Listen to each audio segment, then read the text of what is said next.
આ ગિરનારની ભૂમિ છે, આ ધર્મની ભૂમિ છે અને ધર્મના અંદર આવા તુતારાઓ નહીં ચાલે. રસ્તા ઉપર આવીને આનો વિરોધ કરો, ગામમાંથી છાજિયા કાઢીને એનો બારે કાઢો, બહિષ્કાર કરો. બધા કથાકારોની અપીલ કરીશ કે આણે કથાઓનો કેટલો વિરોધ કર્યો છે, શોષણનું કેન્દ્ર કીધું છે. બધા કથાકારોએ હવે બારે આવવું જોઈએ, કલાકારોએ બારે આવવું જોઈએ, બધા સાધુ સંતોએ બારે આવવું જોઈએ, રસ્તા ઉપર આવીને આનો વિરોધ કરવો જોઈએ. આ બંધ રૂમની મીટિંગ કરીએ ને આપણે એટલે જ આ ધર્મને નુકસાન પહોંચી રહ્યું છે. આપણે ચૂપ રહીએ છીએ એટલે આવા બધા આપણા જ ઘરમાંથી પેદા થઈને રાવણ અને પછી આવી રીતના સત્યાનાશ કરવા નીકળી પડ્યા હોય. એટલે ગોપાલ ઇટાલિયાને જો કોઈ સમર્થન કરતું હોય તો હિન્દુના પેટનો નહીં હોય. ગિરનારી નમો નારાયણ. હું મહેશગીરી બાપુ, ગિરનાર દત્તાત્રેય સંસ્થાન અને ગિરનારનું ધાવણ ધાવીને અહીંયા મોટો થયો છું. ધર્મના માટે જીવન ખપાવીને આગળ વધી રહ્યો છું અને આજ ગિરનારની છાયામાં રાણપુર અને કેટલાક એવા ક્ષેત્રો છે, પરબવાવડી, આપાગીગાનો સ્થળ આપણે સત્તાધાર કહીએ, ચલૈયાનું ધામ, કે જ્યાં ભક્તોએ કેટલાક એવા આદર્શ આપણા માટે આપ્યા છે. એવા ભૂમિમાં જ્યાં ભક્તોએ એવું પણ કીધું છે કે કોકદી કાઠિયાવાડમાં ભૂલો પડને ભગવાન, તારા એવા કરું સન્માન, તું થાને અમારો મહેમાન અને તને સ્વર્ગ ભૂલાવી દઉં શામળા. આવા સંસ્કારોની ધરતી ઉપર હમણાં જ મને ગામના છોકરાઓએ વિડીયો બતાવ્યો અને વિડીયામાં મેં ગોપાલ ઇટાલિયાનો એ વિડીયો હતો અને વિડીયામાં મેં જોયું અત્યારે એક બિન ઉત્પાદક અને બિન વૈજ્ઞાનિક પ્રવૃત્તિ પાછળ પોતાનો સમય પૈસા બગાડે છે. સત્યનારાયણની કથા કરશે, ભાગવતની કથા કરશે, ફલાણું રોકડું ઢીકડું કરશે, પૂછડું કરશે. તો આ બધી ફાલતુ પ્રવૃત્તિઓ છે. ધાર્મિક પરંપરાઓના નામ ઉપર અનુસરવામાં આવતી ફાલતુ પ્રવૃત્તિઓમાં દરેક માણસ પોતાનો પૈસા અને સમય બગાડે છે. લાકડાના ભારાવાળો કઠિયારો, કલાવતી, લીલાવતીની જૂની ગૂંચવાઈ ગયેલી હજારો વર્ષો જૂની કેસેટો ઘૂસતા કરે છે. તો આ ખરેખર ખૂબ ખોટી વસ્તુ છે. આપણે તમામે સમજવાની જરૂર છે કે આવી ફાલતુ પ્રવૃત્તિઓ પાછળ આપણી 5 પૈસા પણ ખર્ચાય કેમ કે આવવાનું છે. લાકડાના ભારાવાળા કઠિયારા, જંગલ ને રામ ને સીતા, વનવાસ ને ફલાણું પૂંછડું એ દિશામાં નથી વધવાનું. આ જે મોને રૂપિયા મળે છે એ તો આ બધું કરવાના જ છે, કથા પારાયણું. પણ એમાં તો એમના રોટલા છે. તમને શું મળ્યું? તમે નવી પેઢીના આજ પાટીદાર સમાજ અનામત માગે છે, એમાંથી જ ઘણા બધા પાટીદારો કથાઓ કરીને બેઠા છે 5-5 લાખ રૂપિયા બગાડીને. તો એ 5 લાખ રૂપિયા બગાડી કોઈક સત્યનારાયણની કથામાં કલાવતી લીલાવતી શું કરે છે એ જ જાણશે. જે કે આપણને ખબર છે કેસેટ ઘસાઈ ગઈ છે. અને બધા ફાલતુ વાતોમાં કથામાં જઈને હિજડાની જેમ તાળીઓ પાડે છે. મને તો શરમ આવે છે આવા લોકો ઉપર અને ગુસ્સો આવે. એટલે હિજડાની જેમ બધી પરંપરાઓમાં તાળીઓ પાડવા વાળા છક્કાઓ છે, એમનીથી આપણને કોઈ જરૂરત નથી. બકવાસ એક આવીને લવારા કરે જાય સ્ટેજ ઉપરથી, મંચ ઉપરથી, કોઈક બાવો બાવી, સાધુ સાધ્વી જે હોય તે, અને આપણે બધા ઈજડાની જેમ તાળીઓ પાડવાની. મારી તમારી માતા બહેનોને પણ રિક્વેસ્ટ કરવી જોઈએ કે હે મારી માવડીઓ, હે મારી બહેનો, હે મારી દીકરીઓ, કથાઓમાં કે મંદિરોમાં તમારું કઈ વળવાનું છે નહીં. એ શોષણના ઘર છે. તો કથાઓમાં જે નાચવાના બદલે મારી બહેનો, મારી માવડીઓ આ વાંચો. કે જે ભાષા વાપરી છે ને ધર્મના માટે, ધર્મ ને ભોગતા હોય એવા ભક્તો માટે મંદિરમાં ના જવું જોઈએ. કથાઓમાં નાચવા વાળા બહેનોને માતાઓને, આપણા બહેનો માતાઓને નાચવા વાળા કીધા એને.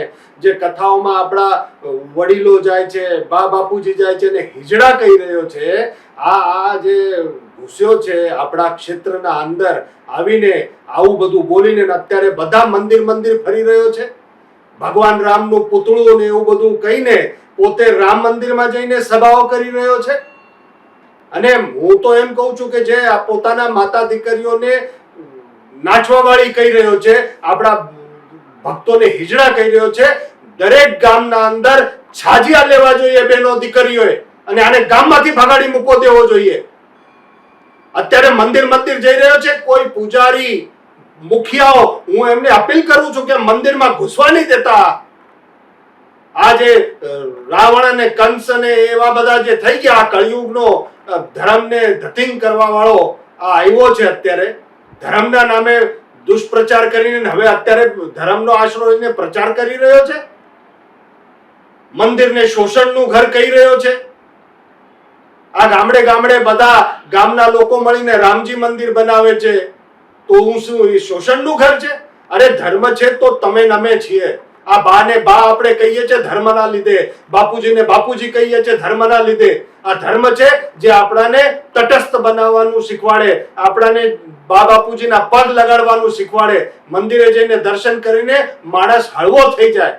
ભગવાનને પૂજવાની વાત કરીએ, જ્યાં ભગવાન શ્રીરામના આ દિવ્ય મંદિરનું પુનરુત્થાન કરવામાં આવ્યું, એનું સ્થાપન કરવામાં આવ્યું, ત્યારે કેવા કેવા શબ્દો વાપર્યા છે.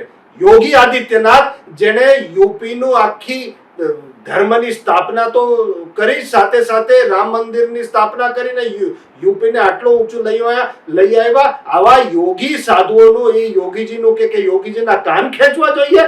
શરમ આવવી જોઈએ તને.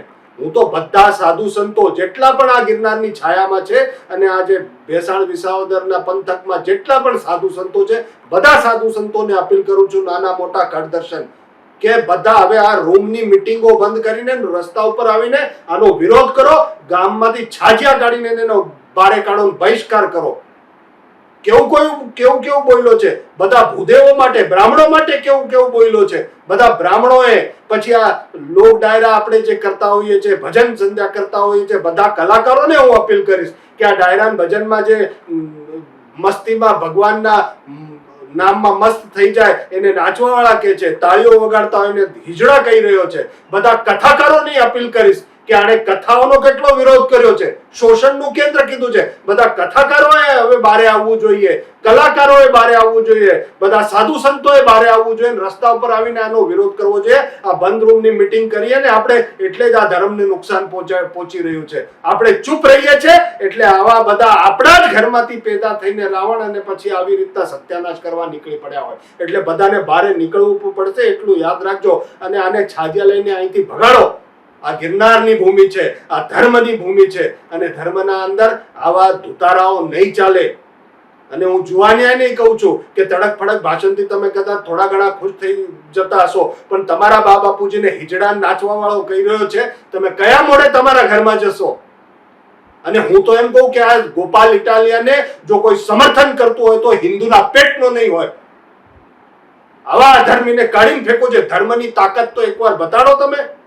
હશે કદાચ ઘણા નેતાઓ હશે ઉપર નીચે એવું બધું હશે, પણ ધર્મના માટે શા માટે તમે ધર્મનો આશરો લ્યો છો અત્યારે? શા માટે મંદિર જઈ રહ્યા છો? તો અને તમે એમ કહો કે આ ખાતર નહીં મળે, દારૂ મળે ને એવું. અરે તારા ગુરુજી કેજરીવાલ, જરા પૂછી લેજે એને મારા માટે હું કોણ છું. એ દારૂમાં ભ્રષ્ટાચાર કરીને તમારા અડધા મંત્રીઓ જેલમાં ગયા, એવા સંસ્કારમાંથી આવેલો તું. અને તારા ગુરુજી દર શનિવારે મંદિરે જાય છે, ચૂંટણી પ્રચાર માટે મંદિરે જાય છે. તારામાં છે હિંમત કહેવાની કે હિજડો છે તું? તારા ગુરુજીને કે ને, કેજરીવાલને કે તું હિજડો છે? છે હિંમત? હિન્દુ ધર્મમાં તું બધાને, અમારા ભક્તોને તું હિજડો ને એવું બધું કહી રહ્યો છે. આને કાઢી મૂકો અહીંથી. બધાને અપીલ કરું છું કે કાઢી મૂકો આને અહીંથી. હું બધા ગઢવી સમાજના આઈઓને કહી રહ્યો છું કે આ બધા મંદિરોનો વિરોધ કરે. આઈઓએ, સંતોએ આ રામાપીરના ડાકલા વગાડે એને, એ બધા રામાપીરનો વિરોધ કરી રહ્યો છે. બધાએ આગળ આવો અને ગામમાંથી ભગાડો. ગામડામાં ઘૂસવા નહીં દેતા આ માણસને. આ માફીને પણ લાયક નથી. અને બધા સંતોને ફરી વખત કહું છું કે તમે બહાર નીકળો. આ નહીં ચાલે આવું. આ મંદિરોને શોષણનું, કે મંદિરોમાં ન જવું જોઈએ, મંદિરો બંધ કરવા માંગે છે. આ કથાઓ બંધ કરવા માંગે છે, આ પૂજાપાઠ બંધ કરાવવા માંગે છે. તો ચૂંટણીનો પ્રચાર પોતાના ધર્મપત્ની પછી કેમ ભાઈ ધર્મપત્ની? અને એને સાથે મળીને દર્શન કરવા ગયો માતાજીના. કેમ ગયો ભાઈ? જો એ રામનો પુત્ર હોય તો હું માતાજી નહોતા ત્યાં? તું દર્શન કરવા ગયો ત્યારે? આ હિન્દુ સમાજ, આ હિન્દુ ધર્મના લોકો અને બધા જ તેને હવે પાઠ ભણાવશે. નીકળી પડ્યો. અને મેં તુલસી તેરે બાથરૂમ કે, બધા વૈષ્ણવે જાગવું જોઈએ. આ કેવું લખે છે આ બધા તમે જોજો એનું. મેં તુલસી તેરે બાથરૂમ કી, રામનું પુતળું, યોગીજીના કાન ખેંચવાના. સાધુ સંતોને, કથાકારોને, કલાકારોને, ડાયરા ભજનના કલાકારોને અને એમાં જવા વાળાને, હિજડાને, તાળીઓ વગાડવાળા, નાચવા વાળા કહી રહ્યો છે. અમારા બહેનો દીકરીઓને, માવડીઓને, બધાએ ભાભાઓને, જુવાનિયાને ગેરમાર્ગે દોરી રહ્યો છે. અને આદિ અનાદિ કાળથી સત્યનારાયણની કથા ચાલતી આવે છે. સત્યનારાયણના કથા લીધે બધા ગામના ભેગા થાય બધા એકાબીજાની વાતો કરે, સત્યનારાયણની વાતો સાંભળે, જીવન કેમ જીવવું જોઈએ એની શિખામણ મળે અને એની મજાક ઉડાવે છે તું? બિચારા અમારા ભોળા માણસો છે અહીંયા બધા ગામડાના, એને ભરમાવાનું કામ કરે છે. સત્યનારાયણની કથાની એના બધા વિરોધ કરીને તું કરે છે. તું કેવા શું માગે છે?